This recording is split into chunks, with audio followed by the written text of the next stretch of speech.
Hi there, I'm Austin. And I'm Elle. And welcome to My Wife Hates Musicals.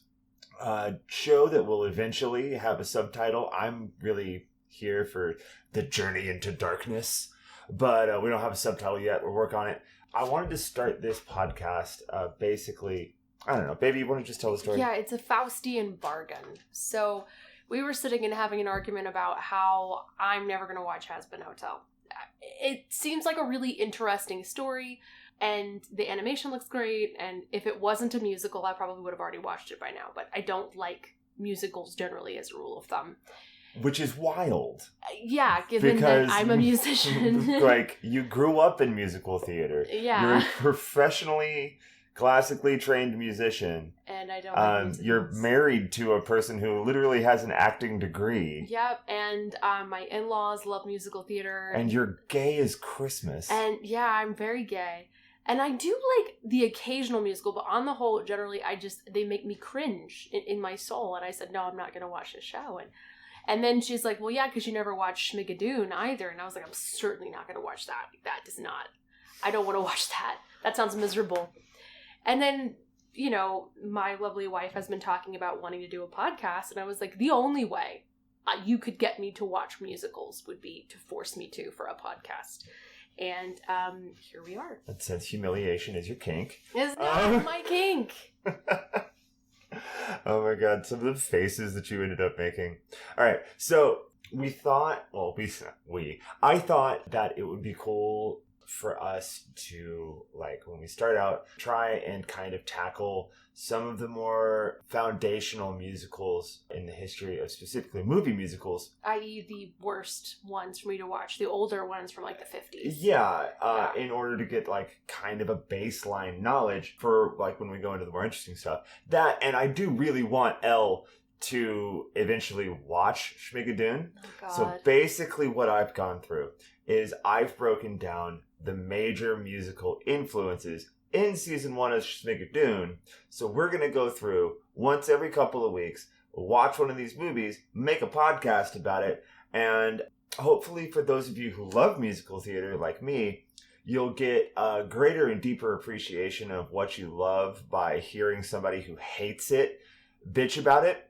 And for those of you who hate musicals, you get the catharsis of seeing the disappointment of somebody who loves them listen to somebody who hates them rail about them. Well, and also, too, like, you'll get a plot synopsis. You'll understand enough about the musical to have a conversation about it without having to actually watch it, too. Right.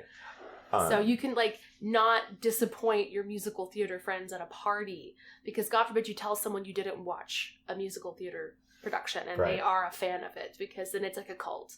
I think it's also important for us to go ahead and lay out the fact that my name is Austin, which is Austen. I use she, her pronouns, and I am a trans woman. So that's right. You're part of a pronoun circle listening to a podcast right now. If that's a real problem for you, then you're welcome to just fuck off. Oh, and it's going to be an explicit podcast. Is that our first F-bomb? Yes. Huzzah! We can say fuck. It's our first F-bomb. It will not be our last. And for those of you playing at home, the home game, if you would like to say your pronouns now, we will wait.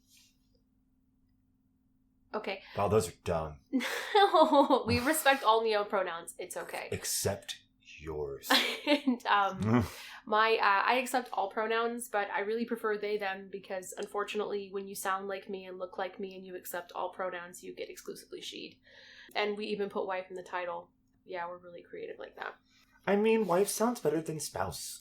It does ring a little bit better, so yeah. But I'm a pronoun dragon, I accept all pronouns, so. This is my husband. Husband. But yeah, welcome to the podcast. Oh, I want to get something out there real quick, because I'm totally the bad guy, I guess, or the heel of this podcast. As somebody who has you are the young grasshopper. I am here to educate you. Yeah, I know you think that I'm going to... Snatch the cricket from my hand. I know you think I'm going to Stockholm Syndrome my way into enjoying musicals, but I don't think that's going to happen. But I do want to say that even if something isn't my cup of tea, if I'm not the target audience or demographic, having been in musicals, having been in theater, having, directed a show, I understand how much work and effort goes into these things. And so I do appreciate that even if it's not my cup of tea. And that I am going to shit on stuff, but I'm going to do it with love. So I just want to get that out like they do there. in Germany. Maybe we'll get to that someday. Shitting on people with love. That's how that works, Maybe right? we can cover that if it ties into musicals somehow down the road. Scheisse, the musical. We love it. So, but I just wanted that little disclaimer out there that you kind of have to appreciate no heels something. On the glass table. Yeah. Okay. And now we go. So, Oklahoma. Right. So, like I said, we're going to start out with one of the most classic. Oklahoma. Yes, that one. Blah, blah, blah, blah, blah, blah, blah, blah, blah. Rodgers and Hammerstein's Oklahoma, the 1955 production of it, starring...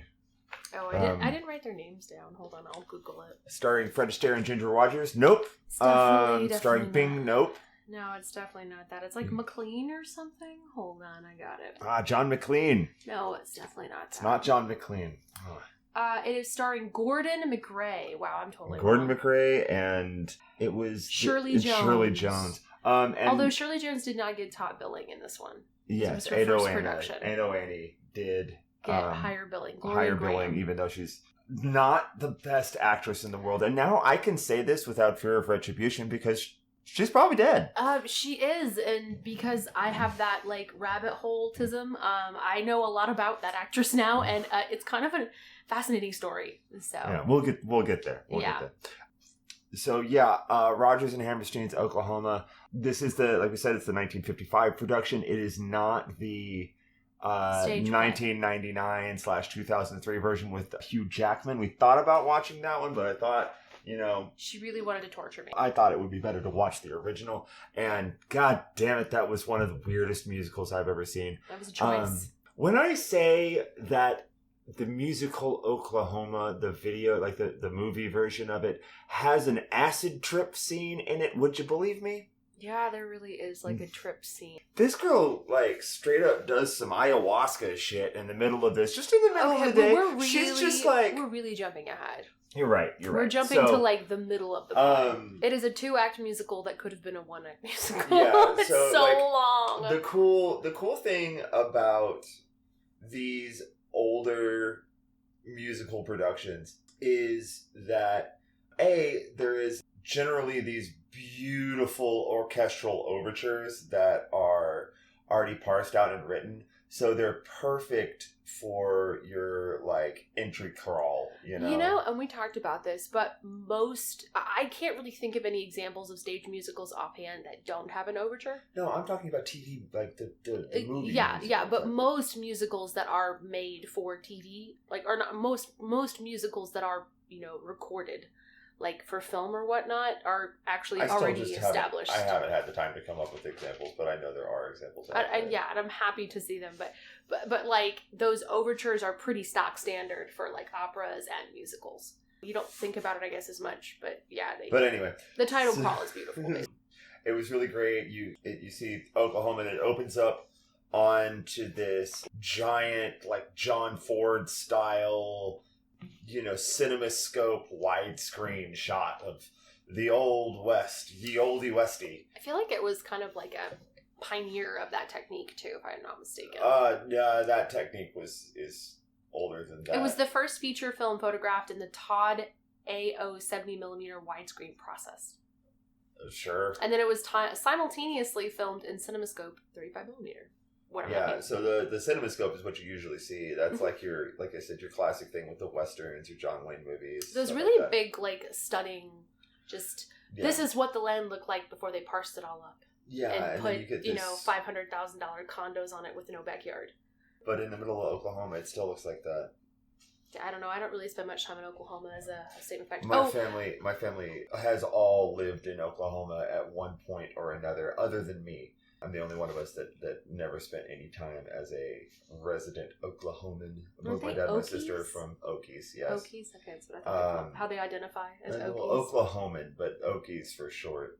Yeah, there's a joke from this musical, why does the wind come sweeping down the plain in Oklahoma? It's because Texas sucks and Kansas blows. Yeah, but, okay, well, yeah.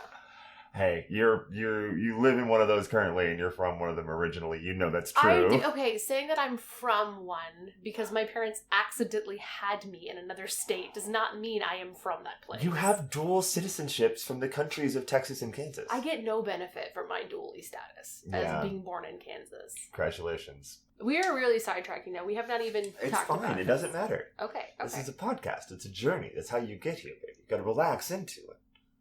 I don't relax very well. I know that. That's why you don't like musicals. I don't think that's the case. I think that might be the case. No, I think I have valid reasons. You walk into the whole thing, and I have a note here. They really are in it from the first minutes with a song about how happy this schmuck is. Right. So you hear the plaintive first tones of Curly singing at the top of his lungs. Oh, what a beautiful morning! And get used to this because you're going to hear this song like 5 times. A lot. They really hit this. They really wrote this number, and they were like, "Oh my god, this is the banger. But we have to do it over and over and over again." Babe, that's theming, babe. You know about this. It's not a good theme. It's a good theme. Like it doesn't. Like okay, so like. You want drama, right? We're trying to like sell this drama, this love triangle, and this is the theme they keep repeating. It's a comedy. It doesn't have a super hardcore love triangle in it. Mm-hmm. You get the opening shot, you go, oh, what a beautiful morning! And you just see a camera moving through just corn. It's corn, lots of corn. So much corn, and then it comes out and opens up into a big wide space, and you're like, oh, this is the wild, wild west. The musical opens, and I'm just like, corn! That's my first note. Corn. Yes, corn. He talks about trees a lot in the first song, and there's no trees. He is in the middle of a prairie scrub land. Missed opportunity. Of course he has possibly one of the most iconic cowboy hats ever committed to cinema. Very, very iconic. Oh, I don't know. How is it more iconic than the cowboy hat that Blondie wore in The Good, the Bad, and the Ugly? That's the one I think of. But that's not what I think of. Oh, really? No. Okay. Let's take a poll. You guys want to, play the home game. What is your favorite cowboy hat? I was just trying to turn the audience against me. And he is also wearing chaps, and anytime chaps come up on screen, I am obligated to let whoever's sitting next to me know that it's really redundant to say assless chaps, because if your chaps aren't assless, then they're just pants. Yeah. Should be like an acronym. All chaps are assless.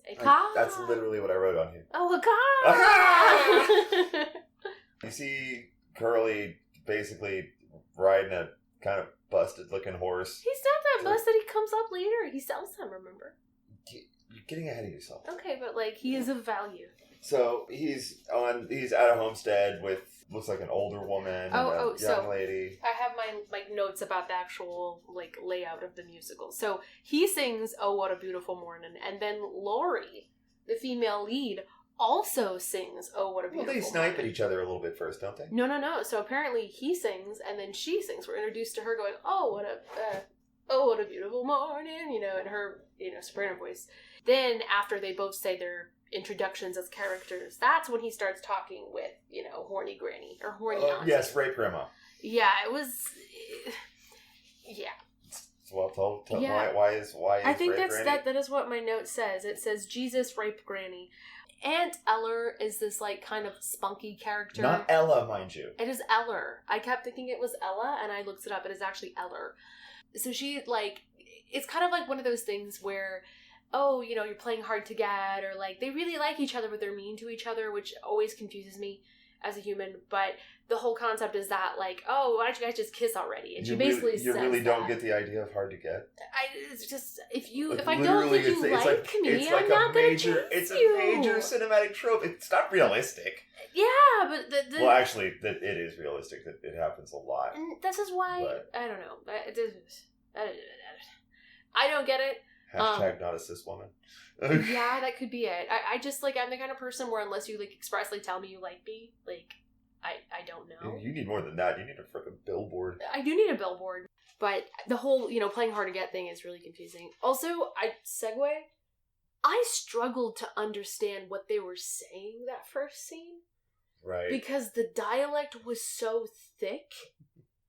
It was really funny, actually, because Elle, is just thoroughly offended by musical cringe. Of the 3-hour movie, it took them a solid 2 hours to realize that, Rodgers and Hammerstein actually wrote the Southern accent into the actual lyrics of the song and the script of the show. I would have been willing to forgive it if that was like an acting choice. But the fact that they literally wrote Orda in songs offends my ears. Like big hack move there. Like, come on, guys. Orda? Like, yeah, aorta. No, that's the only time you put aorta in something is, because it's an aorta and it's like House the musical or something. Like, I don't understand why we had to do that. But yeah. The dialect was really thick and kind of hard to understand. And also, like, I went back and read the plot afterwards, right, to get our little outline together. And the plot that I read was way more clear than what I picked up from watching the movie. There are things that, like, aren't made super clear in the film, so it was a little confusing at first. Like what?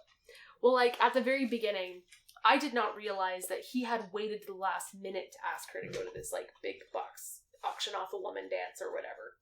Right. Oh, so the whole reason that he's there, even though he never actually gets around to it, is to ask Lori, who is your... He does ask her. Not till too late. Exactly. Yeah, well, but he's stop there. getting ahead of me. I'm sorry. Okay. Please continue. The whole reason he's there is to ask her, Lori, to the box social, which we are given no context as to what a box social is. No idea what the fuck was going on.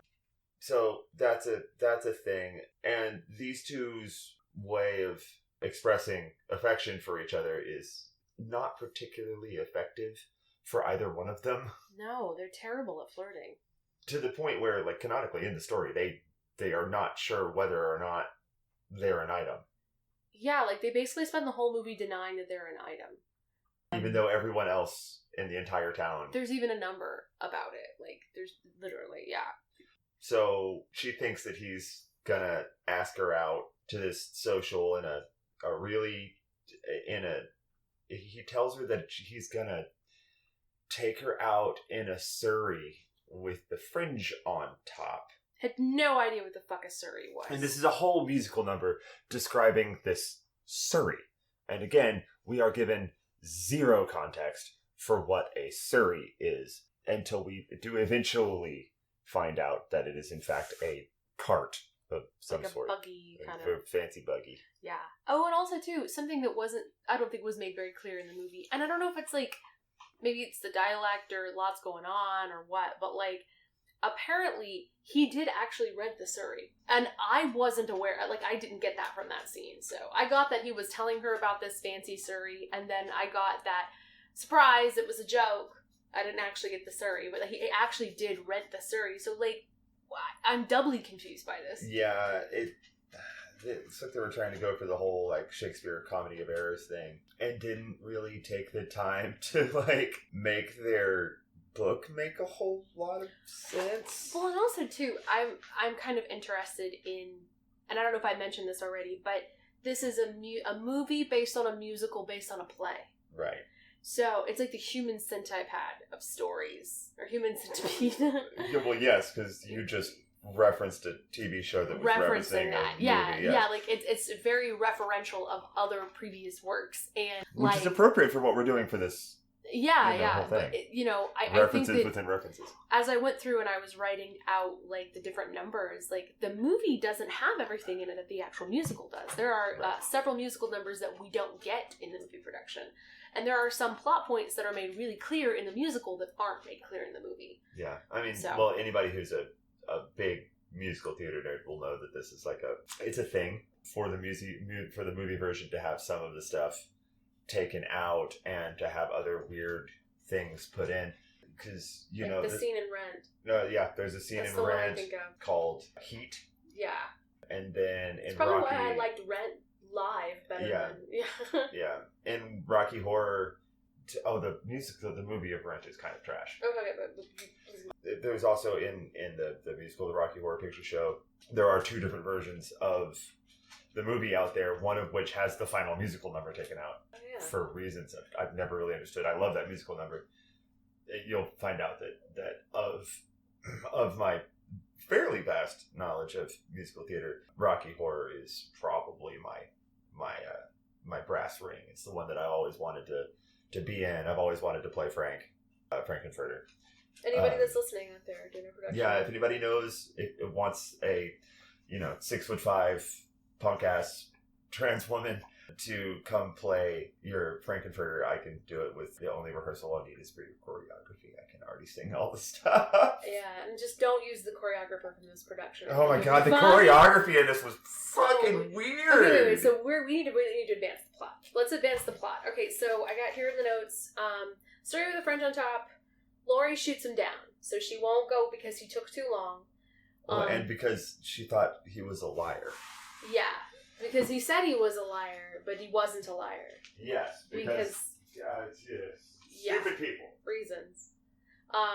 So, yeah, she shoots him down, and another thing that I wasn't super clear about in the movie, but made more sense afterwards. I was then under the impression that, like, she had already told Judd she would go with him. She had. But apparently she decides to go with him, like, because of this interaction? No, he asks her midway through the song. Okay, that's what happens. I don't remember this happening. Yeah. I just blanked this out, probably because I hated the Surrey song so much that I wasn't paying enough attention. Yeah, no, she asks him midway through the musical number. Yeah, what did I make for notes? Surrey is apparently a buggy, is all I wrote about that song. Oh, I did say that it was a really stark contrast between the lead actor's singing voice and his speaking voice. Because his singing voice is actually quite nice. But then he, like, or Tarnation, rah, rah, rah, and it was really hard to understand him. I'm sorry, should I be speaking in more of a southern accent? Would that make you more comfortable? No. You're starting to veer into Boomhauer a little bit. No, but this isn't no Boomhauer. Okay. Oh, I do have another note here. Okay, so No, that's not even Oklahoma. Haha, get wrecked, fuck boy Curly. Judd's taking the girl to the dance. Yeah, which... In retrospect. Because, remember, I went into this knowing absolutely nothing about this musical. Oops. And while the plot synopsis makes clear that he is a mentally unstable farmhand who has, like, an obsession with Laurie... He is a mentally unstable incel farmhand. It's not made abundantly clear in that first scene that it's actually a bad thing, and I don't know why the fuck she did it. It was so dumb. Yeah, I'll go with my stalker to the dance. Yikes. Well, so, I mean... oh, no, then I have another note here. Get it, Granny. Going with the fuckboy Curly to the party. And also, oh wait, just kidding, Judd's a peeping Tom.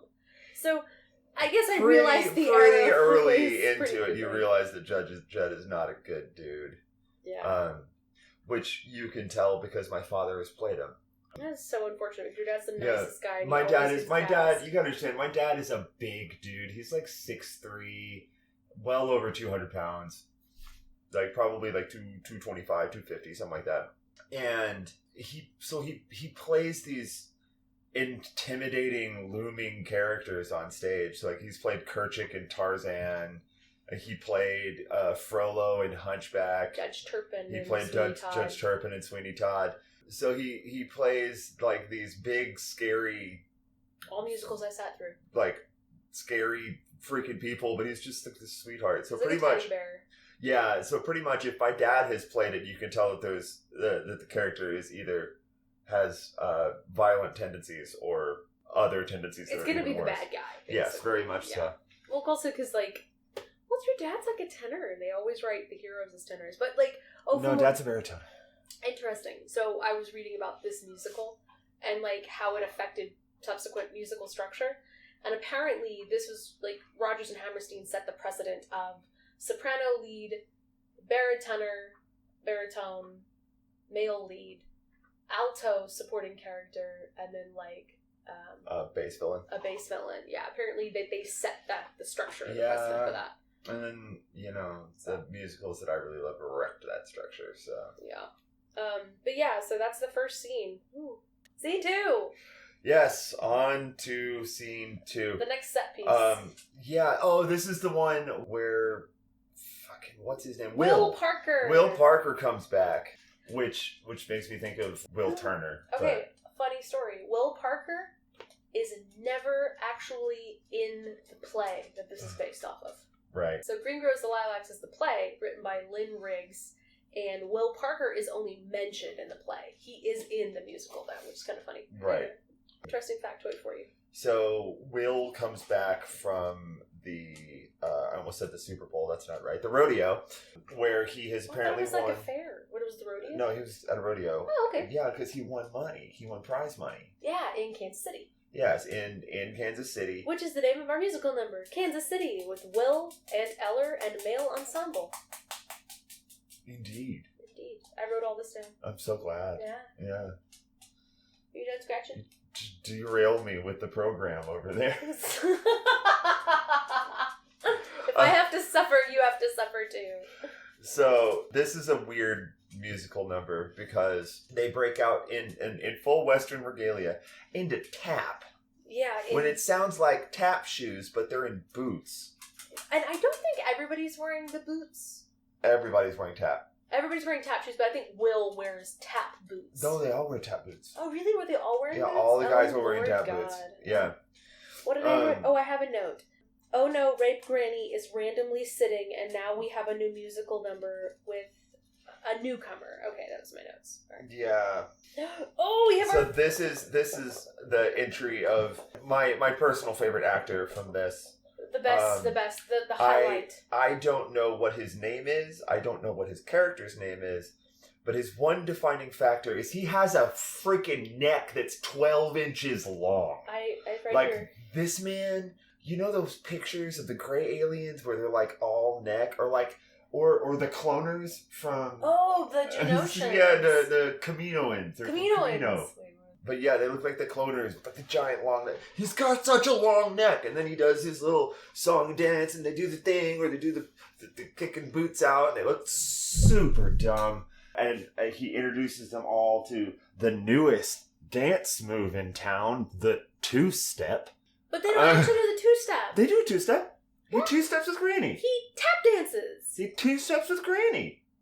Oh. With Aunt Eller. I guess I didn't register that. Yeah, you were too busy rage balling. Okay, I'm so sorry. I live in fucking Texas. I've never seen anyone two-step and have it fucking look like that. They were doing... The choreographer was on crack. Like, no. Like, two-stepping is something that is a minimal effort dance that you do because you are smashed and someone's like, hey, come dance with me. It's only two steps. That's only when your grandpa did it. That's not... My grandpa didn't two-step. That's like every dude that's ever, like... mistakenly thought I was interested in a bar and goes, hey, do you want a two-step? It's just two steps. And I'm like, I'll step on your feet all day. I never had a guy ask me to two-step with him. No, I mean, I'll two-step with you, but I'm going to step on your feet. Sorry. I mean, you do that anyway. I don't need to. So, Kansas City. Oh, Giraffe Man in the back. Yes, that's what we're talking about. Giraffe Man in the back. Oh, I have a note, too, about the overall production. So, I put this in all caps. Where are the 40 people I hear singing in the chorus? Yeah, this is really weird. When they go, when they go into the big musical numbers, and especially the big dance numbers, they shift magically from being on location in somewhere that's obviously not Oklahoma to a soundstage. I don't think they were on a soundstage yet. And then when they sing, every chorus has no less than like 40 or 50 people singing, even if you only see 12 people on stage. Yeah. And they're obviously recorded in a different room. And mixed differently. Yeah, and mixed differently than the solo vocals, which were obviously done like in a studio, whereas these were done in like a recording hall because you can hear like there's a different, like there's a room tone and an echo. It's really weird. Which again, I'm not used to. So that was a thing. Basically, you don't learn anything real valuable in this, except for that Will's got $50. Yeah. Which is enough for him to finally ask for the hand in marriage of his beautiful sweetheart, Ado Annie. Ado Annie. Who we're sure is just an erudite and scholarly young woman. Oh, yeah. Oh, also, we are introduced as the Peep Show MacGuffin. I was getting there. Oh, I'm sorry. I just made a note to make sure we got it. Yeah. Please go ahead. Don't let me steal your thunder. What is a MacGuffin? It's like You've already stole my thunder, so let's talk about MacGuffins. Okay, so like a MacGuffin, isn't it? It's like from... I genuinely never understood what a MacGuffin is. It's from Hitchcock. Yes, it is. No, or are you thinking of the red herring? Hold They're not the same thing. I'm gonna look it up.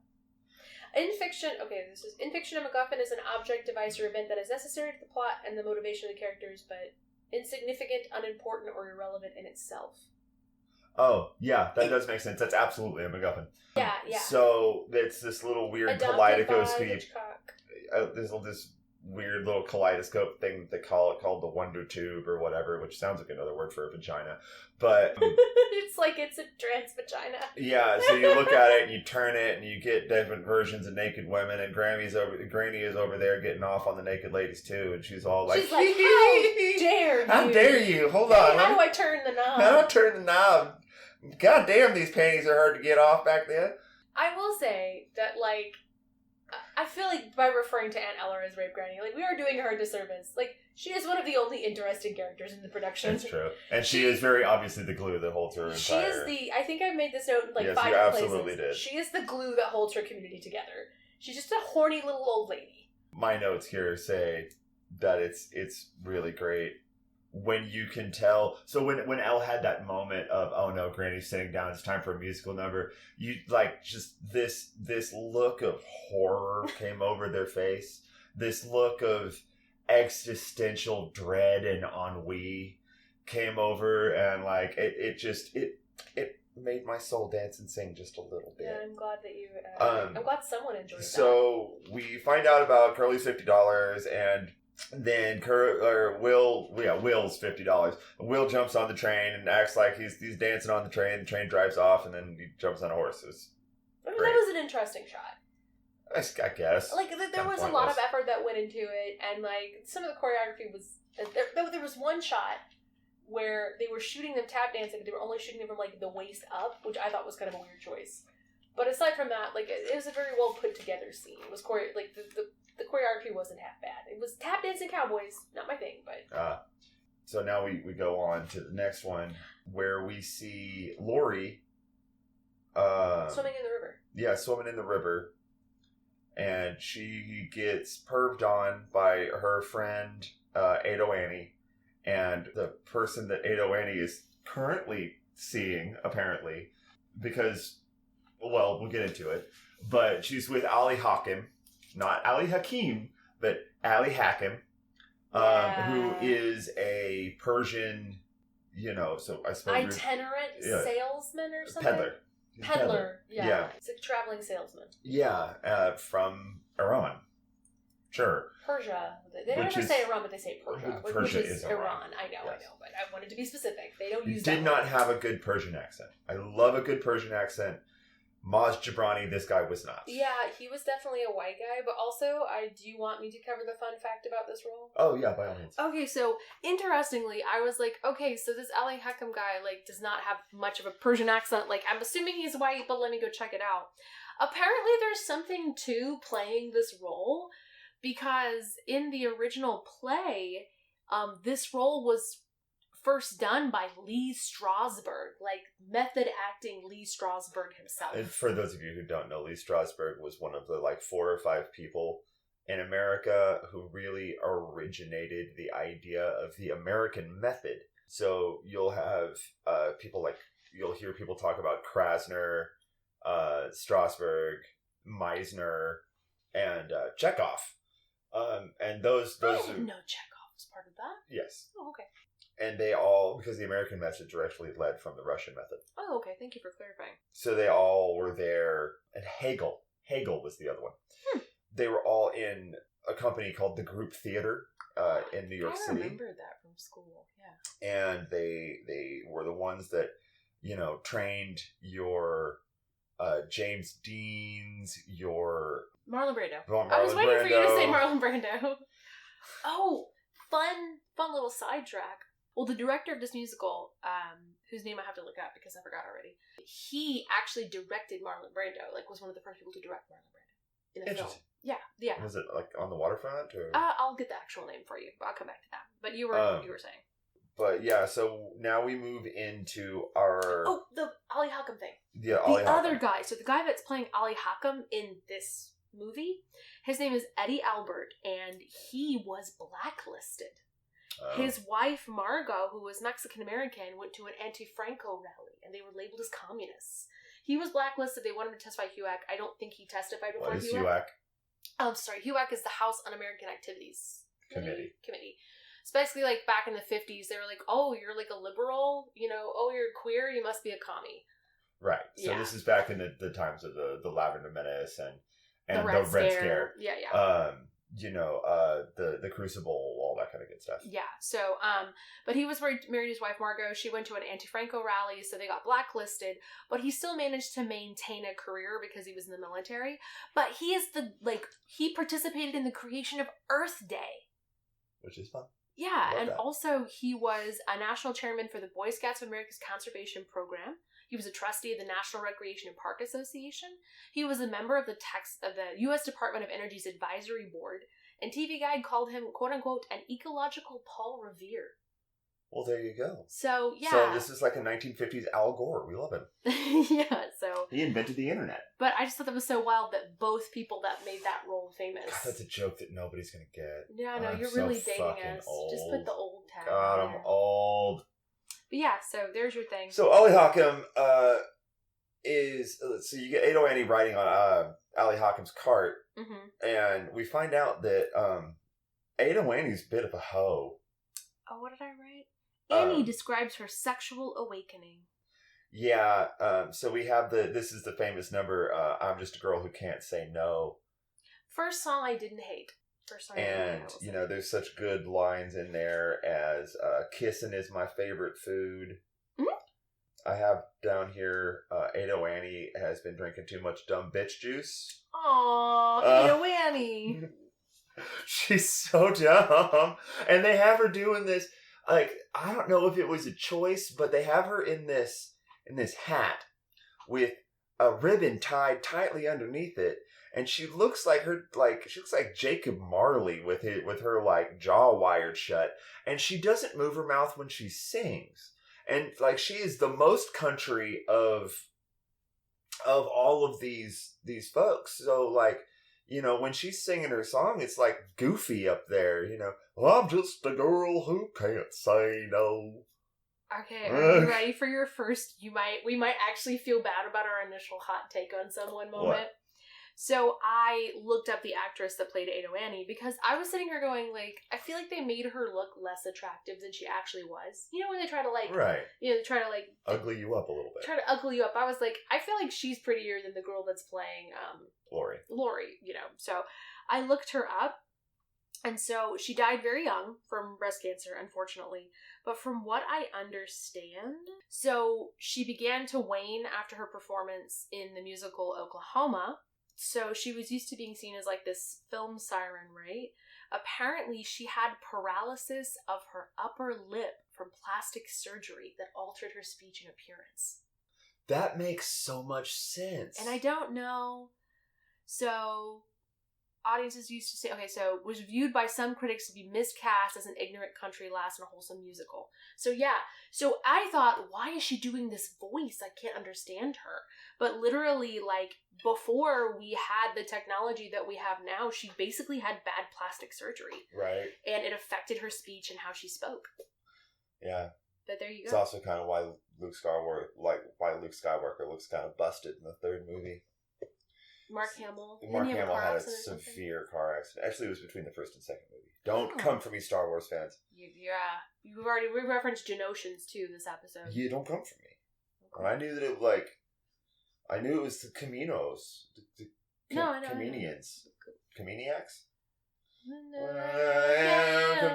Comediacs. Okay. But yeah, I thought that made a lot more sense. I was like, holy shit! That explains why she spoke and sang the way that she did. But yeah, so we get the I can't say no, and then Will returns to tell her about the money he got and how he spent all the money on presents. Yes. Like a dumbass. And she's torn between Will and Ollie Hockham, and then there's a reprise where Will and Ado say I can't say no together. They sing together. Ollie Hockham decides that it's time to actually try and sell some shit. Oh yeah, I forgot about so he tries to sell him some underwear, and Aunt Eller is super mad because he sold her an egg beater that didn't work super well. Oh my god, yeah. So eventually, for reasons. He leaves, and the only thing that Lori buys off him is this vial of Egyptian smelling salts. Egyptian poppers. Yeah, so they're basically poppers. And she's I don't know though, like I'm gonna have a good time with these later. I'm gonna And put these in my drug pocket in my dress. Put it in my drug pocket in my dress. Dude, dresses have pockets. At least hers does. In that one scene, she pulls the drugs out of the pocket later. Egyptian smelling salts. Yeah, and then we move on to the first of two giant, random... The third reprisal. No reason for it. Giant dance numbers with terrible choreography. Okay, we are jumping ahead because we are skipping the third time for Oh What a Beautiful Morning. I don't care. No, but I want everybody to know I sat through this song so many times.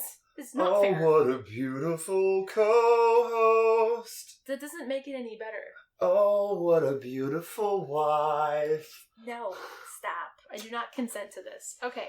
But apparently the entire, you know how you're like, hey, come over to my house and we'll get ready for the party beforehand. Like, we'll have a couple of drinks, we'll pregame. The entire town shows up to Aunt Eller's house to get ready. And they're all singing Oh What a Beautiful Morning together as like 50 people, 60 people show up on wagons, and all the girls go in to get changed or whatever, which leads to, oh, and also, I have another note here. Lori is jealous of Chekhov's strumpet. Chekhov's strumpet? The redhead. That's not Chekhov's strumpet. No, it's totally Chekhov's trumpet. She comes up. Not till the very end. But they set her up and pay her off. I suppose they do. Chekhov's trumpet. Yeah. She's going to end up with Ali Hackham. Oh, yeah. Just Chekhov's trumpet. Well, now we just totally let the cat out of the bag for that one. We're talking about the... For a musical movie that was made 70 years ago or something. Okay, yeah, please continue. Sorry. So, yeah, like I said, now we go on to all these girls getting ready together. And it's not sexy. And you've got these two... Okay, there's these two women that show up They show up all the time, random, out of nowhere. One of them has like really, really short hair, like pixie cut. Noticeably short. It's a pixie cut. And I'm like, did they have those in the 1800s? It's like a twiggy pixie cut. Yeah. Yeah. Like, it's bold even for 1955. I know.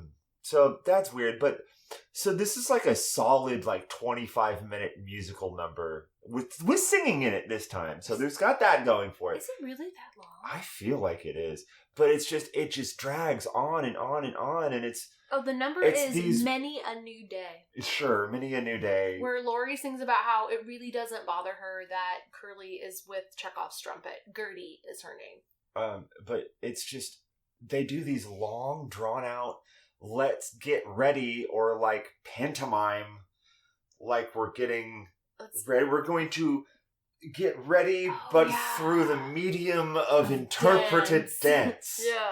I am a tree getting ready. I am a tree putting my dress on. Now I have hands. Well, brush my invisible hairs out of my face. Brushing my invisible hair, which I could just be brushing my normal hair because I have hair. It's a weird choice. It's a choice, man. And again, in Oklahoma, a movie about rednecks, we have just stunning interpretive dance of lots of women in very complicated underwear. Here is the surprise. This is the next scene, which is a musical number that got cut from the actual movie. Okay. So we have the women folk getting ready, right? And at this point, Ali Hackham has run into Ado Annie's dad, right? Who is like, hey, if you're dating my girl, you're going to have to marry her. Remember earlier? Yes, okay, I don't know if we covered that or not. But Ali Hackham was like, oh shit, I don't want to even do anything like that. So there is a number called It's a Scandal, It's an Outrage, and I put Ali Hackham and the Menfolk, and I actually, I found this on the London Theatre's website because I wanted to actually know what this was about without having to listen to another song because I didn't want to. So Laurie's not the only one in a fix. Ali Hackham is forced by Annie's father, Andrew Carnes, to agree to marry her at gunpoint. He's gone from a carefree romance to unwanted responsibility. The other men join in, agreeing that it's a scandal you can't have any fun when every daughter has a father with a gun. So it's kind of meant to be like a battle of the sexes kind of in the middle of it, where the women talk about their perspective of dating, and then the men are just like, we just want to fuck around without having to find out. And then there's also that underlying hint of violence with everything that happens in the Oklahoma territory. So I mean, it is Oklahoma. Yeah, so there you go. That's your first surprise. I was like, that probably would have like helped, I think, a little bit. I don't think it would have hurt anything. Seeing as how Ollie Hawkins is one of the more interesting characters in the production, I think cutting a song for him is kind of like robbing him, because it's like his only song. Yeah. And they cut it for the movie. But yeah, they did cut Ollie Hawkins' only song for the film. Moving on. So next number is, okay, so after Laurie spends all this time trying to tell all like the interpretive dancing girls that she's going to be fine and she doesn't need no man. She does. So she and Curly have a number called People Will Say We're in Love, where she and Curly basically complain about how people assume they're in love when they're not. Curly then gets mad that Laurie won't ditch Judd and go to the dance with him, and then he goes off to harass Judd. Right. Also, do want to shout out another amazing actress. There is one woman in the background of this, like, People Will Say We're in Love number, who is picking peaches or something, does not even see them. Well, and this is the second time that we are dealing with them just being fucking dumb. Yeah, well, they won't take crap. Like, well, they won't just pull the trigger on doing the actual thing, you know? Yeah. It's really not much to say. It's basically the same scene we've already seen earlier in the musical with just different songs. We've already seen already. Yeah, just a different song. The exact same scene. So Curly goes off to harass Judd, who lives in the smokehouse. So Judd is like the hired hand who works for Laurie and Aunt Eller. And Aunt Eller does make a point, I do remember this, of talking about how he's like the best hired hand they've ever had, yada yada. Curly decides to go harass Judd at the smokehouse, and then we have this number, Poor Judd is Dead. Dead. D-A-I-D. Dead. One thing that I don't... Poor Judd is dead. Poor Judd Fry is dead. So, one thing I don't get is that this little fuckboy walks into this guy's house. He has got probably 30 pounds on him at least. Yeah. And he's cleaning a fucking gun when he walks in. And he still proceeds to tell this man to that go hang you himself. could hang yourself on this hook and people would be happy if you killed yourself. And I'm like, what a dumbass.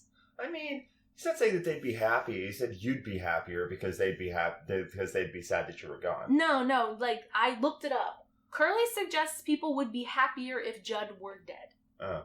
That is literally, I distinctly remember this song because I was so shocked that this was the setup for the musical number. It's so out of left field, and they're trying to set Curly up as this, like, hero. But so far, all he's done is put off asking the girl he likes out, and then told the guy who showed up to try to bag her last minute that, like, everybody would be happier if he just hung himself. So there's no likable characters, except for Ado Annie. And Ray Gray. And Ollie Hawkins. Okay, but the two leads, the love triangle we're supposed to care about? No, it's just not. I don't give a shit. Like, I'm struggling here. So, that happens. What, do you have any commentary on Poor Judd is Dead? It's a weird choice. I mean, it's another one of the weird choices that's in Oklahoma. I don't really get it from a storytelling perspective. It doesn't make much sense to me. It's like they wrote the song and they were like, well, we could just put it in here. But yeah. Oh, also, fun fact. Are you ready for your next surprise? There's another musical number after this that got cut. Oh. So this one is Judd's only song by himself. Oh, really? It's called Lonely Room. That sounds sad. I know. I think I got the description for this too. Hold on. Finally, Judd gets to have his say. This number is an interesting mix of sympathetic and scary, yearning and ominous, depending on how you play it. It's either the moment we get to know Judd as a guy who just wants a better life and the girl of his dreams, or it's the obsessional rantings of a loner who will go too far with deadly consequences. The music hints at those darker themes at those moments. The interesting thing about Judd is, what they're saying here is, the interesting thing about Judd is that depending on how you play him, Judd can either be a violent psychopath or he can just be, the other guy who's not inherently bad. He's just misunderstood and maybe not, the hero type. Also, I have a deeper thought that I will share at the end about the Judd Curly debate and how it's like actually telling a bigger story. Well, and I think that we can both agree that if one had to choose between Judd or Curly, we would pick the bear. We would definitely pick the bear. Yes, we picked the bear. Would pick the bear. We are a pro-bear podcast. We are a pro-bear podcast, absolutely. So that's an easy choice. So moving on. Oh, this is the one. This is like the thing. It is, I think, if I were to see Oklahoma live, it would be because I want to see this live. It would be the Out of My Dreams number. Get out of my dreams. No, not that one, unfortunately. No, this is the acid trip. Yeah, Lori's like, I can't figure, oh my god, who do I want to date? Like, my stalker or my shitty boyfriend? Like, basically, she's struggling with this, right? But I think it's a larger debate between, like, somebody who's stable and steady and is around for her, and a cowboy who's always going and coming because they're doing these cattle drives, right? Going and coming and coming and going and now, always too soon. This is me reading between the lines, like, heavily, because it's not like the movie does a good job of explaining this, right? Like, this is not something that I took away from my first watch. It's something I took away from reading about the story, right? And putting in a little context in there. But she's struggling with that, and so she, like, pulls... I feel like that's there in the text. I don't know, I just feel like I didn't get it from the movie when I watched it. It's because you're not good with interpretive dance. That's the problem. I'm not good with interpretive dance, and I'm bad with flirting. And that's like 70%. That's musical numbers. That's 70% of this movie. Well, I mean, you're going to be fucked with kind of Sound of Music, too. Okay, so... I am 15, going on 17. Well, learn to count, motherfucker! Am I just too literal for this genre? Is that what it is? Okay. So... All that jazz, that really sounds more like swing! I like that musical. It's one of the few I do. Okay, so... Lori pulls out her magic Egyptian bath salts and sniffs them out of her drug pocket and sings the number Out of My Dreams, which is like the transition song into the acid ballet. Oh my god, this is so long. And again, you've got to keep in mind, I don't mind a good dance number, if it's well done. The choreography on this is bonkers. Like, it's weird. Like, they've got people, like, doing, like, they'll just have their hands out and then they'll just kind of hop across the stage, like, boink, boink, boink, boink, boink, boink. It's like fucking Yoko Ono making the fucking choices in here. It's really weird. Like, just bizarre choices. Yes. Oh, I forgot that... You made an aha noise. Oh, I forgot that Lori got into a fight with Chekhov's trumpet. I made a note. Oh, yeah, she did. I made a note that just says, beat her ass, Lori. Oh, and then I said, this shouldn't be this complicated. She's threatening to beat the redheaded hussy, and then immediately resumes playing hard to get. This movie has a really interesting relationship with consent, too, I feel like. Yeah. Because, like, while they are auctioning these women off, we'll get there. I feel like sexual consent and, like, even physical consent, even when you're talking about Ado Annie, who's a big old walking libido, consent is a discussion that's had. And again, this is 1955, that you don't see that very often. Well, yeah, and, like, the actual play is from, like, the early 1900s? The 1920s? It's set in, like, 1905 or something? Yeah. It's set, like, 1905 would make sense, because there are horseless buggies mentioned in it. Yeah.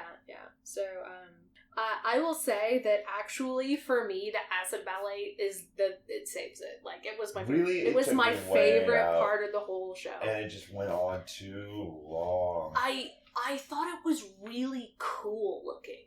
The visuals the director created were fascinating. The funniest thing to me is that they did this weird official handoff of the torch. Oh yeah, from the actual actors to the people who were dressed to their dance doubles, their fucking stunt doubles. So like they have this thing where they're like literally, you'll see them like the curly normal actor and the curly dance actor, they'll like be holding each other's like shoulders and be like, "It is your time. Go forth, my beautiful angel. Please plie for me." Yeah. And then like they go up and they dance off. So I'm like, it's a great, like, there's some cool shit It's weird and stupid. Okay, so I will say the choreography is weird. But what I enjoyed was the directing. Because at this point in the film, at what we point obviously go to a sound stage. And the set and the storytelling was really fascinating. To me, it really was the director showing off that he should be directing, like, art house stuff and not a musical. Because, like, that scene in the, I guess it's, like, supposed to be a whorehouse, where she brothel. The brothel, sorry, I apologize. House of sex work. The house of sex work, I apologize. The sex work is real work. Is absolutely real work.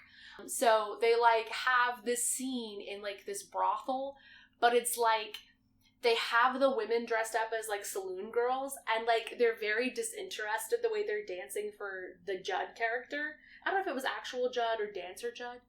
I think it might have been real Judd, actually. I think real Judd was dancer Judd. Which is funny because, like, they had the ballet dancers replace Laurie and Curly, and then they had real Judd show up, which is, I don't know. But, like, basically she's, like, going through the motions of, like, oh, do I love him or do I love Judd? And then, like, she realizes that she loves him through this. But the whole scene where they're in this brothel, like, there's stairs going up to nowhere, and the lighting is beautiful. It's lit red, like a red light district, and there's this, like, beautiful, like, hellacious looking, you know, candelabra centerpiece that's on fire above them. And then she's, like, running this way and running that way, and the saloon girls are trying to dance sexy with her, and she doesn't want to be part of that, and then she runs up the stairs to nowhere, and I'm like, that's beautiful. Like, that was dumb. I thought it was cool. So yes, we have just yet further established our opposite opinions. Yeah, so that was my least favorite part of the whole movie. It took me completely out of everything. I actually started paying attention more. I was wow. I was like, oh shit, who is this director? Let me look this guy up. And by pay attention, you mean in your phone reading the Wikipedia of the director of the movie that you're watching. Fred Zinnemann. He won 4 Academy Awards for directing and producing films in various genres. He won a Best Director for From Here to Eternity, Best Picture and Best Director for Man of All Seasons. So moving on. He directed 19 actors to Oscar nominations. Frank Sinatra, Montgomery Clift, Audrey Hepburn, Glynis Johns, Paul Scofield, Robert Shaw, Wendy Hillard, Vanessa Redgrave, Jane Fonda, Gary Cooper. But none of those were in Oklahoma. Rodgers and Hammerstein's Oklahoma! Yeah. Oklahoma! Yeah, Oklahoma. But Oklahoma! So that's the end. That is the end of Act 1. Oklahoma! No, I'm so sorry. We do have... Okay, so... How do you tell where the act ends? That's what I was thinking, because, like, I was, like, looking at the structure. I think that Act 2 starts with the cowboy, the cowman and the farmer should be friends. It does, but at the very end of this, I forgot to mention, so she has her crazy acid trip, and then she wakes up, and Judd's there. Because Judd's taking her. And she realizes it's too late to change her mind, so they're driving to the social together. And Judd tells Laurie, like, this is the first time that I'm legitimately creeped out by Judd. Because, like, I'm trying to pull for Judd the whole time, because, like... Because he's not curly? Because he's not curly, and I can't stand fucking curly either. Because you're a hipster? What? No, I'm Team Bear, okay? So, he, like, says, like, do you remember that one time when you made me soup, and you brought me soup? And it very much reads like... You know, like, for me, it was Tuesday. You know, like, it becomes really clear how obsessed he is with her. And then you can feel her being stressed about it and scared about it. And then he goes for her and tries to give her a kiss. And she, like, freaks out and, like, whoops the horses on. And the horses run. And it's like this. And she, like, ditches him. Yeah, the horse chase happens. He gets off the horses. They almost hit a train. He gets off to, like, calm the horses down, and then she fucks off and leaves him. Yeah, she steals the car. And she's like, I'm going solo. Grand Theft Auto's that shit. Yeah, she's like, I'm going solo to the big woman auction. And then that's the end of Act 1. Yes. And Act 2 starts with, we open on the big box social. Ado Annie's dad starts shit with the Cowboys. The musical number is The Farmer and the Cowman. And I made a note here, seems to be trying to tell a much more interesting story about the fencing of the commons in the American West. Yes. Margaret Killjoy, if you're listening, we just said the enclosure of the commons. That's your bat signal. Come rescue me. You're the one who referred to it as the fencing in the comments. I'm thinking of, like, barbed wire specifically. Yeah. No, I said the enclosure. Oh, I'm so sorry. See, there you go. Would be the fencing for us because it was barbed wire fences. The invention of barbed wire actually was the reason that we ended up fencing in so many, like, big pasture lands, and it really harmed the cattle drive. There you go, Texas history class I was forced to take in high school and college. Fuck you, Coach Dean. But it's weird because so far the story's been like, love triangle, love triangle, love triangle, and then randomly it's like, song about the socioeconomic impact of farming versus cowboys. As one does. And I was like, oh, this could be interesting. Maybe this is why it's called Oklahoma. We finally are like an hour and a half into it. We do something related to Oklahoma, aside from singing about corn. But that happens. Oh, they have a fight.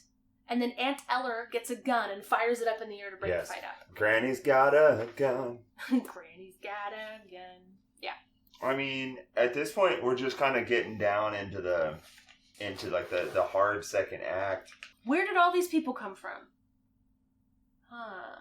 I think that's another thing where there's more people singing. Oh, no. These were notes from the drug trip dance. Oh, the guy who dances, the curly replacement dancer, reminds me of Walter Goggins from Fallout. Mm. Yeah. You don't have to read every note. No, I know.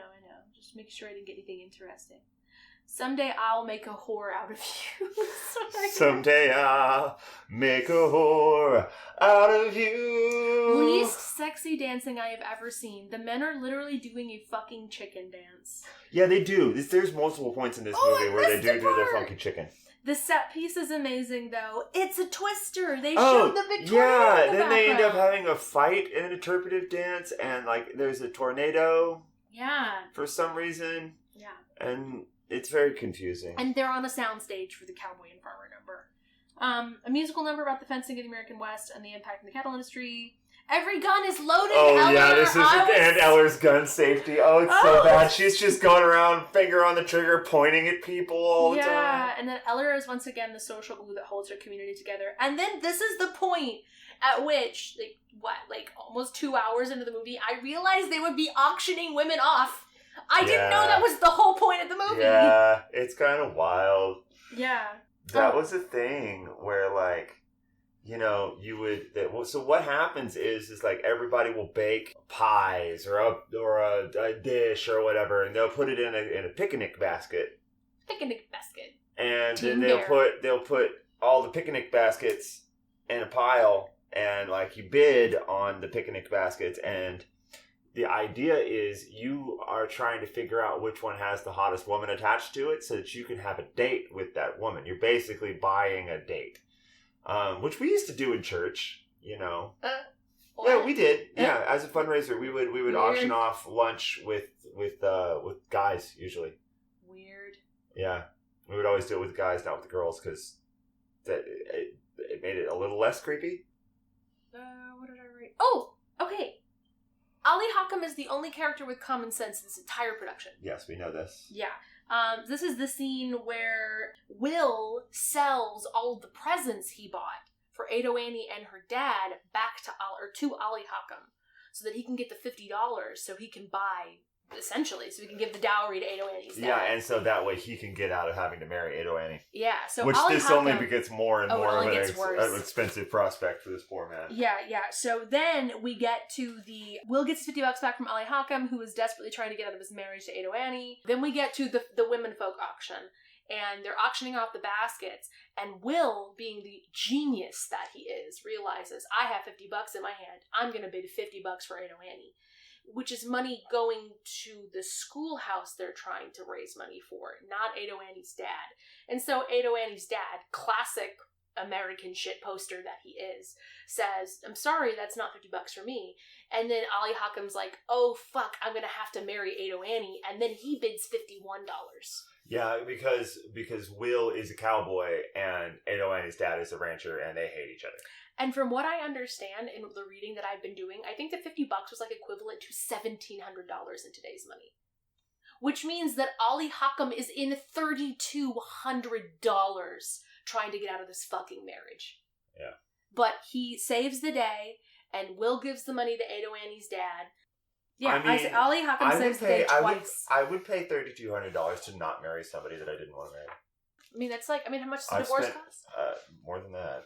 Yeah. I've spent more money on people that I like less. That's fair. But yeah, Ollie Hawkins saves the day. I ran out of actual written plot, so I'll have to resort to Wikipedia to confirm we're good from here on out. We don't need official plot.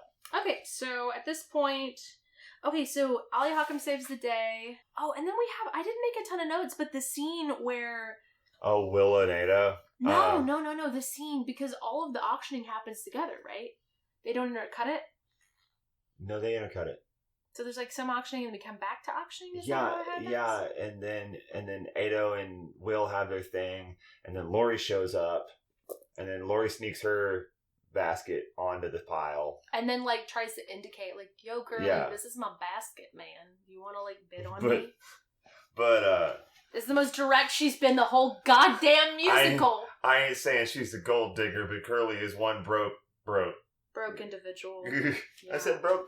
Okay, so that's the radio edit, right? So Curly and Judd get into it's all in the same scene. So we go right from the bidding on Ado Annie to the bidding for Lori, right? They have the bidding war. They have the child auction. Curly's broke, like you said. Yeah, Curly and Will are both idiots. Curly is broke as hell, so Judd comes and bids and is winning, and Curly doesn't have anything to get. So you see Curly run off. Yeah. And everyone's trying to bid up Lori, so Lori doesn't have to end up with Judd. Yeah, because everybody's trying to screw Judd. But it's like obvious that like Aunt Eller does not want Lori to end up with Judd. Like there's like this real fear in both their eyes. Like it's not good if she ends up with him. Yeah. And then he comes back and he like dumps his saddle on the ground. He's like, I paid $30 for this. And Judd's like, that's not cash. You have to have cash. Cash is what's going to build the school. And so he sells someone his saddle and then gives the money. Well, the Judd's like, well, I have more money. And then what else does he sell? He sells his horse. He sells his gun. Yeah, and he sells his gun. And, no, he sells his saddle and then he sells his horse. And then Judd goes, I have $42.50. And then Judd says, you better not sell that gun. You're going to need it. Yeah. Ooh, man. Nuts. And then he sells the gun and has enough money and he bids and he wins Lori. Yes. Yeah. And has nothing to his name now. Absolutely nothing. So great. Good for them. Woo, huzzah. That's going to set you up well. He gets Lori's pumpkin pie or whatever and a date. I'll bet he gets that pumpkin pie. Ugh, I don't like that euphemism. Okay, so I just think of how our dogs eat pumpkin and they're... I thought you were going to say how our dogs eat pussy, and I was like, what the hell have you been doing? No. Ugh, Jesus. Okay. Judd sneers that she will never be rid of him. Oh, yeah. That's when he fires her. She fires him. She does fire him. She does end up firing him. They have a confrontation after this. But, okay, back from that stupid drama. Let's talk more about Will and Ado Annie. Like, and Ollie Hawkins. And Ollie Hawkins. This is the real love triangle of the entire thing. Yeah. They keep trying to make Laura and Lori... Stop trying to make Lori and Will happen. We don't care Lori and Curly. Stop making Lori, Curly, and Judd happen. We only care about... All we care about is Will and Ada and Ollie Hawkins. You know, because honestly... If you were to tell Oklahoma today, like Will and Ado would just be poly. Yeah, that's what I said. Yeah. Ado Annie needs some ethical non-monogamy up in her life. Yeah. Who let the polyamorous chick into the show? Oh, and then two random awful dancing girls. The dancing that's the same two dancing children. Those are the ones I was talking about. They're creepy as hell. Yeah. They're doing for no reason except for to add some interpretive flair. Yeah. So Will and Ado do this number, all or nothing. All or nothing. Yeah, so basically... Not nothing. Nothing. So basically the conceit is Will is like, hey, I gave up drinking and boozing and gambling for you. You gotta be a one-man woman now. You gotta be mean when men say nice things to you. You can't just go off with any old random itinerant salesperson. Well, and she's like... Yeah, you're the guy that I'm with because I'm with you right now. Yeah, it's actually quite entertaining. Ado Annie has some problems with object permanence, where like yeah, she's like a golden for any man who possesses any penis possessor within her line of sight is her boyfriend. yeah, or future boyfriend. Yeah, there's a thing. She just can't say no. She can't say no. Not even to her Persian drug dealer. Oh, no. No, Lori's drug dealer. Well, you don't know that. She could be getting down. And she was with Allie Hackett for a while. She could have been doing all sorts of weird shit. All sorts of Persian bath salts. I know, man. They were Egyptian. Oh, I'm so sorry. Egyptian bath salts, my bad. So yeah, that's actually, it's not a bad number. Like, I enjoy it. I enjoy their play. Like, their flirting makes more sense to me. Because they've reached past the point of, like, do we like each other or not? And they're actually discussing, like, rules in the relationship. It was pretty funny, though, because Ali Hakam's like, let me show you how we say goodbye in Persia. And then he like, kisses all the way up, you know. Yeah, like Gomez kisses her arm or whatever. And then dips her and kisses her on the mouth. And then Will comes up, and he goes... And Allie's like... Or 808 was like, I ought to do another one of them Persian goodbyes. And so he does it again, and then Will shows up and drops her, doesn't he? No, he says an Oklahoma hello. No, I know that. Yeah, I don't know what he did. It's like some weird... Like, the Ali Hakam's like she's like all the way down in the dip when he walks up, and she's like, oh, hi, Will. Yeah, it's a thing. So that happens. But then Oklahoma, the Will fucking mounts her like a horse. And... Oh, okay, so wait, we're skipping. So we've kind of... Okay, so Will and Ado have their scene of all or nothing, and then we go back to Lori and Curly, and that's when Lori breaks up with Judd. And Lori is, like, clearly traumatized, right? It's clearly a distressing scene for her, because Judd basically says, you're never gonna get rid of me. Like, I'm your stalker for life, bitch. Like, oh, this is after he told, like, back in the old Judd is dead... whatever the fuck, then Judd is dead musical number. Judd was like, yeah, did you hear about that farmhand who burnt down the farmhouse with everybody still in it? Yeah, like, it's clearly mentioned earlier that Judd is aware of how to make someone die and look like an accident. It's, like, pretty fucked. And I think I made a note here. It's official. All the men suck in this movie. What is this scene? Weird acting choices abound. So... basically, like, she has this, like, altercation with Judd, and she's clearly disturbed from it, and she's like, I need Curly. Where's Curly? And then Curly shows up, and she's, like, wanting comfort from Curly. Curly's like, right behind you, you dumb bitch. Yeah, and she's, like, clearly wanting comfort, and Curly's like, well, how about I give you a kiss? And I'm like, what the fuck is going on? I have written down here, movie, consent violation, bad movie. Yeah, like, she is disturbed. She doesn't need your tongue in her mouth. She needs reassurance that you, her chosen fuckboy, will be okay without a gun against a guy who's got 30 pounds on him because she chose you. And, like, he decides to just plant one on her face and then proposes marriage. And she accepts. And she fucking accepts! Apparently, in order to get them to actually talk about how they feel, her life needed to be threatened. Yeah, so they do that, and then... Oh, and now Curly's gonna be a farmer. Oh. She accepts marriage. Yeah, no, she does accept it, but he's like, yeah, no, so I guess the cowboy life is done for me. I'm gonna go be a farmer, and I have written down here, vegetarian cuck. Oh, nice. So this classically, like, if you look back into the days of, like, the Greek tragedies and comedies and Shakespeare's comedies, one of the defining things about tragedy and comedy is tragedy ends in a funeral and comedy ends in a marriage. And this one does do that. We are not quite to the end, but they get married kind of off screen, really. And then we pan to, like, just after the wedding, and they decide to Children of the Corn them. Oh, we skipped stuff. We skipped the thing. What thing? Okay, so I have a note. Gorgeous shot of all the carriages riding in for the wedding. Wedding on a soundstage. Oh! This is the musical number, finally.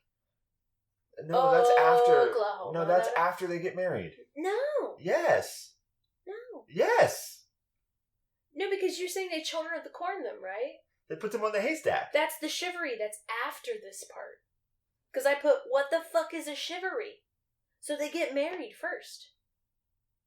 Oh, yeah, alright. Yeah. So, because I went, oh, and I thought it was funny the way I wrote it, but, like, you can't really translate the way I wrote it to out loud, so it's not really a joke anymore, but, this is the musical number finally. So basically, like, randomly, it's a commercial for Oklahoma. In the 1950s. For Oklahoma that doesn't exist anymore. Don't look at me like that. You were out of order and I have it written in order.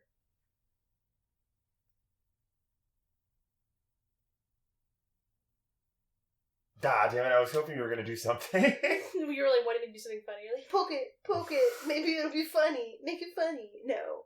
But yeah, so they do that. That's when they finally do the classic, oh, Oklahoma, where the wind comes sleeping down the plains. Yeah, the only number I know from the song, the musical part. You've never heard I'm Just a Girl Who Can't Say No? No, I haven't seen this. Or Oh, What a Beautiful Morning? No, and I would be happy if I never heard it again. You mean, oh, what? Oh my god, get fucked, please. Okay. Here's hoping. Okay. Oh yeah, the sound obviously being overdubbed is odd for the mid-chorus numbers again. Yes, we've established Yeah, this. but it happens. Yes. Okay. It does it every time we have a chorus number. And then they talk about a shivery, which is what you were What the referencing. hell is a shivering? Like, Shivery. Did you look anything up about a shivery? I'll look up what a shivery is, because I think it's the Children of the Corn thing they're doing. Shivery. I don't know how to fucking spell it. It's a seaside commune in the metropolitan city of Genoa. Okay, I think that's what we're looking for. Shivery wedding. Hold on. Shivery wedding. Traditional folk custom that involves a raucous celebration on the first night of a couple's new home.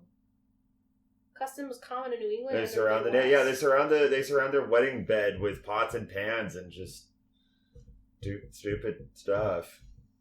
Wow, this is this is the AI. It seems overview. like wassailing. Wassailing? Yeah, like they sing and be obnoxious until they give them food and drink. Interesting. But in this case, they dragged them out of the house and abandoned them. I wrote a joke here. It's hazing. Ow. Oh, God.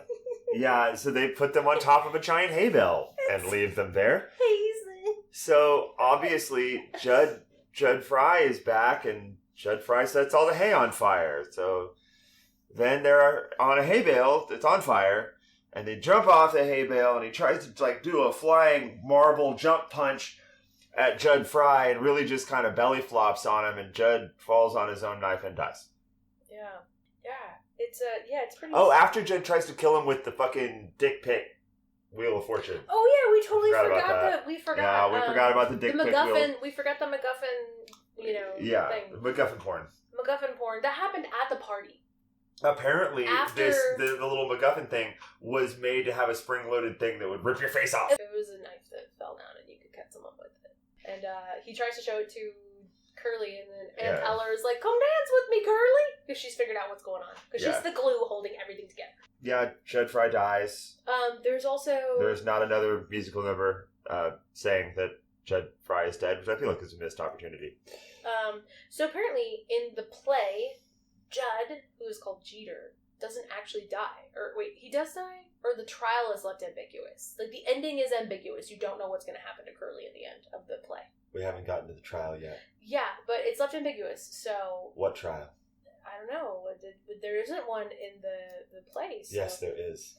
Not in the play. But what trial? You're missing the...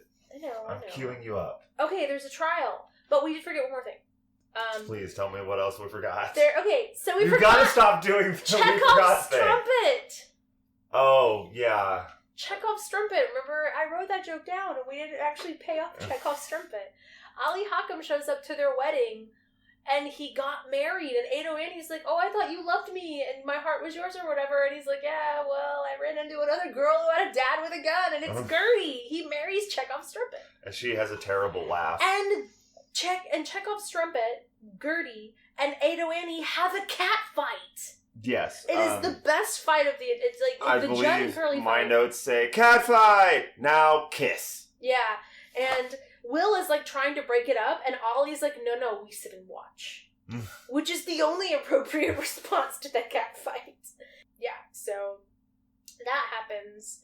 And we get, before the trial, the one scene that might allow this story to maybe pass a Bechdel test. And Aunt Eller and Lori are having this conversation. The conversation starts about what happened with Judd and attacking him and everything. Right. But then it like tries to be like this emotional through line where she like tries to make sense of the story, provide some sort of moral underpinning. And to me, that is the only conversation that might even like could be like a gray passing of the test. But the conversation starts initially about what Judd did. So, but it's two women having a conversation that's not about Dick necessarily. Right. And then we have the trial. Kitchen trial. Which is real dumb. They are basically Curly's put on trial for the murder of Judd. The judge happens to be in their kitchen, as does the marshal, and they're like, all right, we're going to have a trial. You're not guilty. Congratulations. And now the musical's over. Yeah. I also made a note. Damn Ella with the extortion.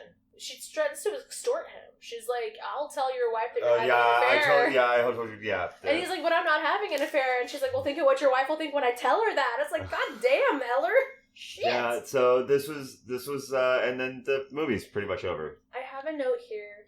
Love a good bookend. Leaving in the Surrey with the fringe. And they do live in the Surrey with the fringe. And then we wrote, apple bottom jeans, Surrey with the fringe. Yes, and then of course the beautiful last big Panavision shot.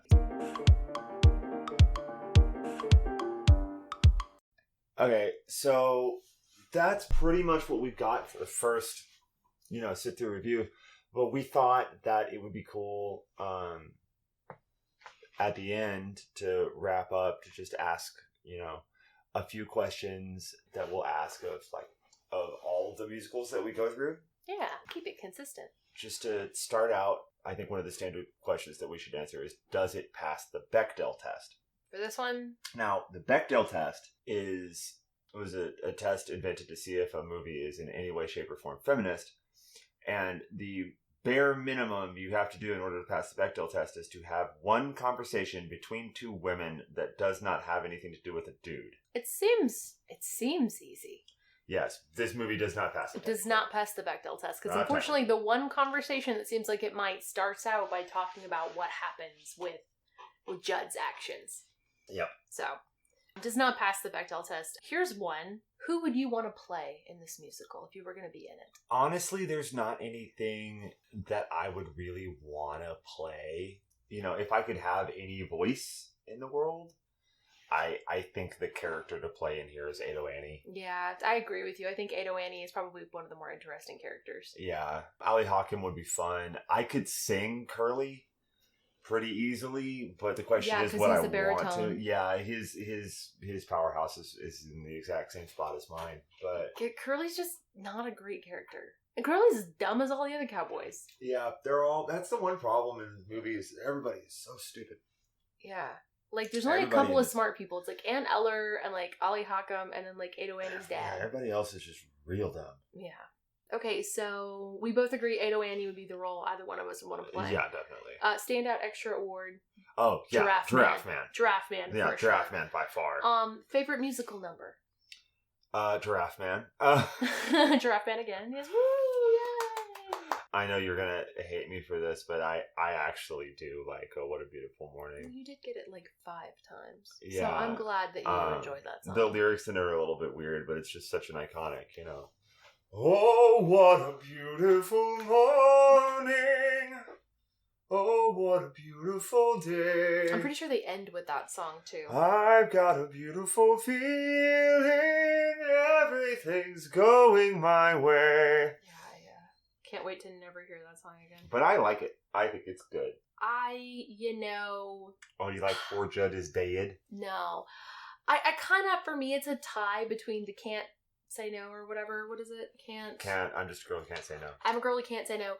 I also just like the dream sequence. That dream sequence is so fucking So I guess I kind of like the song transitioning into it because it's kind of weird.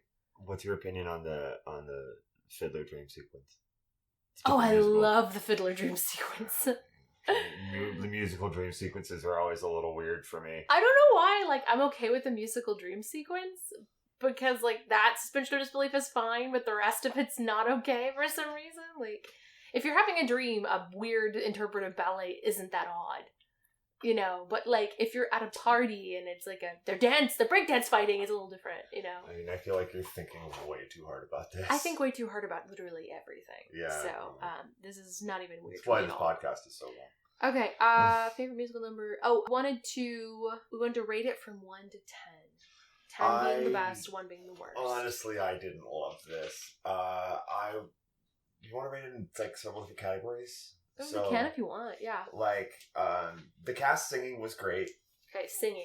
They were very talented singers. There are some movie musicals that you will run into where the singing is not fantastic. No. I won't name any names. Yet. Cat Lim is.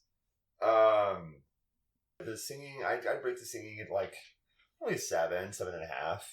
Good. I would say I agree. I want to give it more because I thought the guy who played Curly just had a phenomenal voice, but like Ado Annie's singing is not great. Terrible. Yeah, but she's also playing like that Adelaide type character. So, but yeah, I think a 7, which we also haven't gotten to yet. Yeah, I think a 7.5 is probably good. So I think we'll put. What do you think? 7 or 7.5? I was 7.5. Okay, 7.5 for the singing. What about like the acting? Oh, trash. Yeah, there's a lot of really bad acting choices. Yeah, I'll give like a 3 or a 4 in acting. Yeah, Ado Annie can't pull the entire movie herself. Yeah, there wasn't a lot of emotional. There wasn't a lot of emotional life throughout the entire. Yeah, cast. It was not very well acted. What about like sets, like set design? The transition between the actual on-scene location and the sound stages for me was very jarring.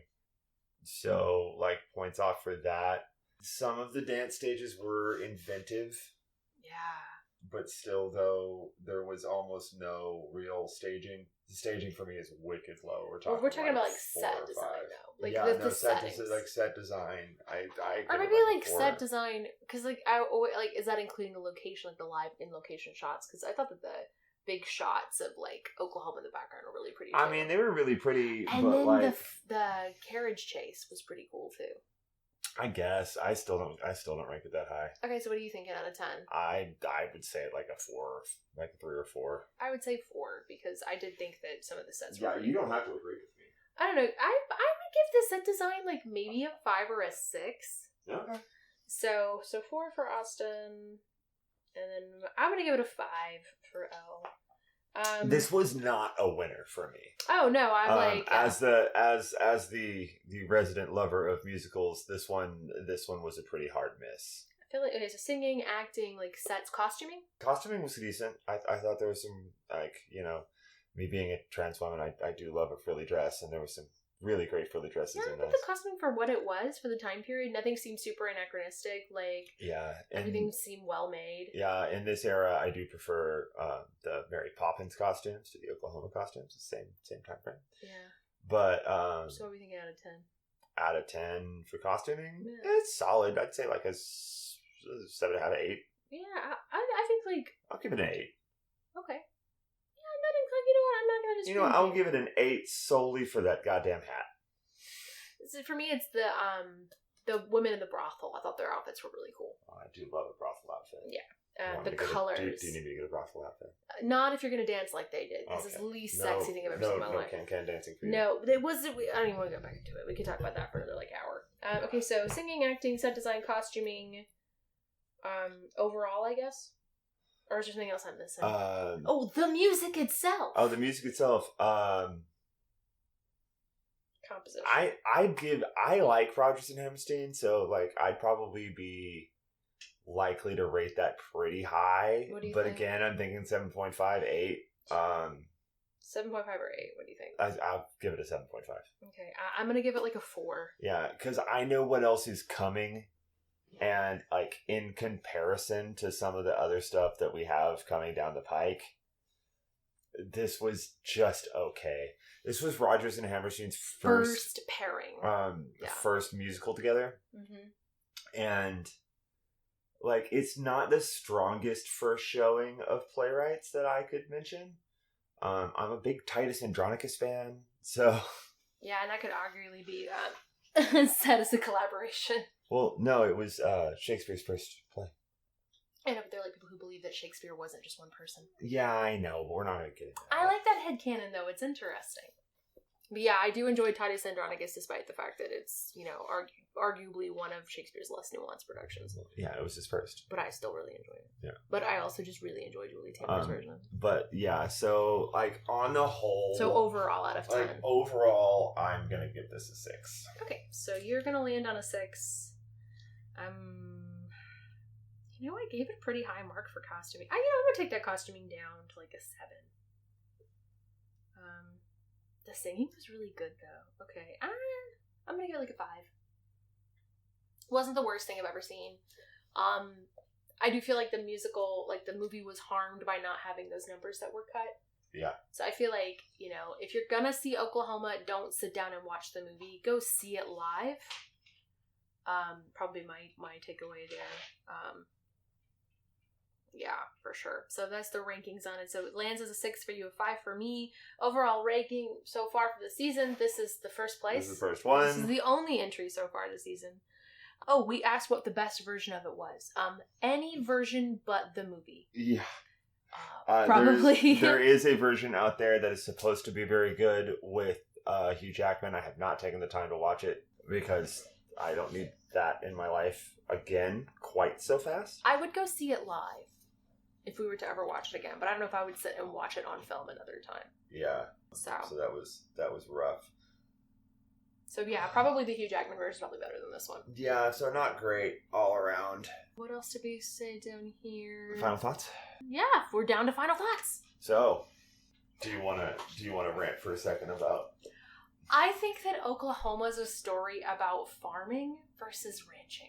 Yes. I know, but I think that The Wizard of Oz is a story about the gold standard. Yeah, it is. It is a story about the silver versus gold standard.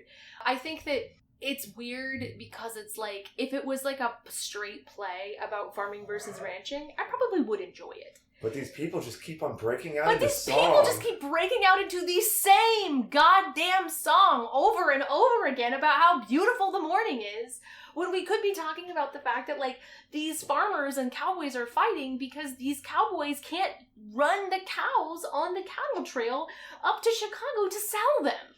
Because these farmers are going to start fencing in all their property because of barbed wire. And literally, even the conflict between Curly and Judd is a fight between Curly, who is a flippant, out and about, transient cowboy man, and Judd, who is a farmer. Even the romance, quote unquote, romance, is echoing that same sentiment and that same story. So, yeah, I don't know. Also, it's called Oklahoma, but aside from the 15-minute Oklahoma commercial that basically airs at the end with the famous song Oklahoma, it's not really about Oklahoma. Well, it is, though. But it isn't. No, but it is. That, if you look at the history of Oklahoma, that was a big deal. And, it's talking about farmers versus ranchers, but they land on territory people should stick together, because when those settlers came in there, they were in a weird place. The thing we really need to be talking about is they have a musical called Oklahoma, and there is absolutely no mention of Native Americans at all. I actually have a pretty good idea of why that might be the case. The author's mother was 1/8 Cherokee. He literally, not of Oklahoma the musical, the play in which this is based on, right? It was written by Lynn Riggs. So his mother was 1/8 Cherokee, so he actually got the Cherokee benefits, and that helped stabilize and subsidize his writing career as a playwright. And I think that's why he didn't wade into that conversation at all. Because think about how Native Americans were being portrayed at that time. None of it's positive, right? Yeah. So it's ironic. I was thinking about it. I was just why does this play not cover Native Americans at all? And the only offensive thing that they have as an ethnic stereotype is Ali Hakam. And I think it's which because... honestly, as far as racial stereotyping is, we might want to have a question about racial stereotyping. Yeah, a rating for racial stereotyping, which I will give this a high mark for not really doing a bad racial stereotype. You know what? Actually, Ali Hakam was kind of offensive to me because the whole time I wanted him to drop the act and just be a con man. It would work so much better if the whole time... But why is that racially offensive? Because he's a white guy playing Ali Hakam. Okay, Persian man. yeah. And he's a Persian goodbye. And then he also refers to himself as the G word. The gypsy. Yeah. He also, which we really shouldn't be saying anymore, but quote unquote. Yes, but you have gypsy. to know what the word is. Yeah, but air quotes gypsy. He refers to himself as that too. Yeah, but that's also a time frame. But to me, the story would be better if Ali just turned out to be a con man. But I don't think that's racially. I don't think that's racially offensive, though.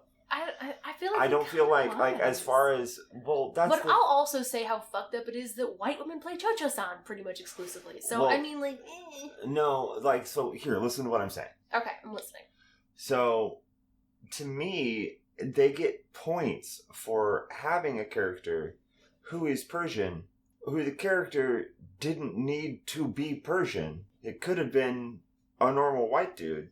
And they managed to portray him in a way, for Persian people, there weren't really any negative stereotypes there, other than he was a traveling salesman, a snake oil guy, which, again, could have been any race. Yeah. But that's the thing is that there's a character in there that is a foreigner who doesn't have, like, weird, squinty ching-chong eyes or anything like that. But also he sells anti-Eller, like, busted stuff, and, like, he that's sells the drugs. That's the snake oil thing. Yeah, but they could, like, have Ali Hakam hard-working, like, man who's trying to buy land. Or who's a farmer, but no, they made the Persian guy the itinerant salesman. I mean, that's probably not unrealistic for the time. Yeah, I don't know what I do not know what the stats would be on people living in the Oklahoma territory from Persia. Yeah, but I mean, I just don't think that. I think as far as what you will be faced with in some of these other musicals, as far as depictions of people from foreign countries. Oh, I understand. I think it could have been so much worse. But I don't think the fact that it could have been worse doesn't make it good. Ali is one of the most interesting characters in the production, and also the fact that he is a quote-unquote, air quotes, Persian man, air quotes, gypsy man, portrayed by a white guy. He says he lives a gypsy lifestyle. Yeah. Which is not, the discourse on Roma has really only come up in the last couple of years. Like the last decade or so. Yeah, and then thank God it has. It has, but obviously in 1955, that conversation was very different. And what I am saying is, for 1955... It could be a lot worse for 1955, but for today, it's... Yeah, no, for today, it's not great. But for 1955, that's okay. Yeah, but I'm also watching it today. Yeah, I know, but you have to be able to put yourself in a historical lens. That's true, and I can still say that we did fucked up shit back then, and we shouldn't do it now. I agree. We should not do that now. Yeah. But because people are still producing this musical today. Yes. Right? What I am saying is, for 1955... Yeah, no, that's my statement, not your statement. Yeah, okay. My statement is that for 1955, this was pretty impressly not racist. And for 1955, yeah. But if a production company is going to put on Rodgers and Hammerstein's Oklahoma, which still runs... They would put a Persian person in there. Would they? Why not? I don't know, because, like... I mean, okay... For 2024 standards, does putting a Persian person in the Ali Hakam role make it better? Yes. What is wrong with Ali Hakam as a character? Because it's like they cast him as like the snake oil salesman con man who's trying to fuck all the women. Yeah, but that was a thing that happened back. The snake oil salesmen were a thing. Yeah, but they made the one not white character a snake oil salesman. He's the one not white character in the entire production. I mean... And in the movie, he was played by a white guy. I think we might not agree on this one. I don't think we see eye to eye on this one. But, like, I think that if you were to put on a modern day telling of Oklahoma, and you had Ali Hakam as, like, a white guy who was just a con artist, I think it'd be pretty funny. Yeah, if he was a white guy who wasn't at all from... which that might have been what they were trying to do. But they don't ever drop he never drops the accent. The whole movie, I was waiting for him to drop the accent. Yeah, you're right. Never did. You're right. If he was just faking it the entire time, that would be the ideal scenario there. I think that would solve that problem for a modern day audience. If he just dropped it and you realize that he's just a white guy con artist. But like, we're gonna have to start looking at this from a historical perspective, like, or else everything's going to be problematic. But I think it's okay to look at it from both. Yeah, because, like, yes, of course, I think it's irresponsible not to. Of course, there's irresponsible things here, but there's irresponsible things that are here. But if you look at it versus, like, a White Christmas where there's blackface number. Yeah, for sure. I'm just really excited about the prospect of having to watch White fucking Christmas, let me tell you. I mean, because I think it's an important thing to talk about. I could get pedantic, and I could talk about how women are portrayed in this production, but I'm not going to, because obviously we know women 1955, women no good. Yeah. Women have two modes, you know, like yes and no. Like it's just it's real oversimplification. It's women written by men. Yeah. So like it's not great. The only good character is Ado Annie because at least Ado Annie makes fucking decisions for herself, and isn't like They describe. I was reading shit about Lori, and they describe her as like headstrong, and I'm like, she's not headstrong. She literally has to take drugs to make a decision for herself the entire show. I would definitely not characterize her as headstrong. Maybe for 1955 standards. But final thoughts. Final thoughts. You go ahead. My final thoughts. I thought it was fine. I didn't think it was fine. I thought it was annoying. This one it wasn't well done. I've seen better high school productions of this. Like, the choreography was super, super weird. The singing was good. The set wasn't there. There was only really one real set. And that was the interior of the house. The rest of it was all just like blank sound stages that had been painted vaguely beige. I thought it was disjointed. There was too many ideas and not enough execution. My final thoughts are that I think a live production would be better, but I still don't like musicals. Well, that's quite broad. Yeah, but I mean, like, if the whole point is, will I like musicals someday? This ain't it. I still don't like them. Yeah, no, I wasn't expecting Oklahoma to magically turn you around. I've not been won over yet. Okay, The Stockholm Syndrome has not set in. The next one that we're going to be watching is going to be... What did you say? Carousel? Carousel's the next one. It's another Rogers and Hammerstein joint. Yeah. Their second one together. We're going to try and get away from Rogers and Hammerstein eventually. We do have several on this list, though, because if you're watching Schmigadoon Season 1, it's very Rogers and Hammerstein. Oh, God. What have I gotten myself into? Anyway, this is My Wife Hates Musicals, and turns out they still do.